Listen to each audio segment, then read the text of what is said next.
Hey, it's Coach Tumminello. We're going to talk about rotator cuff training, specifically external rotation training. Traditionally, when people have a rotator cuff issue, they have to do some sort of external rotation. Your elbow's at 90 degrees, whether you're doing it this way or this way. Normally you're doing multiple angles. Well, this is one of the traditional exercises that I personally don't use, and I'll tell you why. You start here, basically brace a band, and externally rotate. The problem with this is not a horrible exercise, but there's a couple things that can go wrong very easily if you're not cueing your clients, and even if you are cueing them, sometimes they continue to do it. So it makes life tough for both of you. You can compensate by extending your lower back or your lumbar spine. So instead of externally rotating, if I'm limited, I go like this.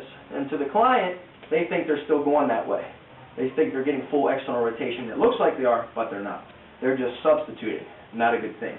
Secondly, there's no way to tell if you're getting full range of motion. Even if you are maintaining this, you might only be going to here.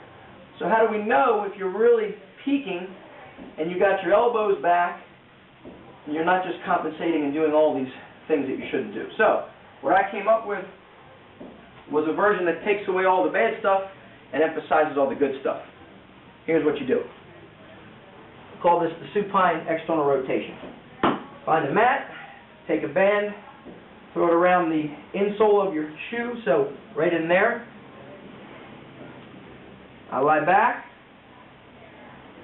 One knee is bent, the other leg is up. So now by having this leg up, that flattens, it posteriorly rotates my pelvis, flattens my lower back. So now I can't extend from my lumbar. Then from here I put my elbow down on the floor on both sides at 90 degrees. Keep my elbows at 90, shoulders at 90.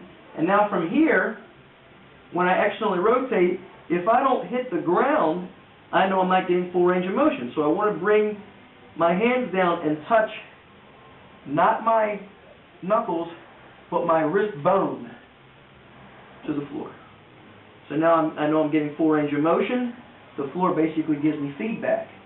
So right now, none of that bad stuff, no lower back involvement, full range of motion, and the floor keeps me in good position, so I can't really cave my shoulders or compensate. So far, so good. If I want to make it slightly tougher, I take both feet up in the air. This is a little progression that once I showed this to Coach Mike Boyle, he thought about it and said, well, you can even make it tougher and put both feet up. And I went, no, why didn't I think of that? So now I even have more leverage pushing me down, which demands more thoracic extension as I go through the external rotation. So even better of an exercise. So now you have a better alternative to your rotator cuff training, and you even have basically an intermediate and an advanced level progression, and of course you can always make it a heavier band.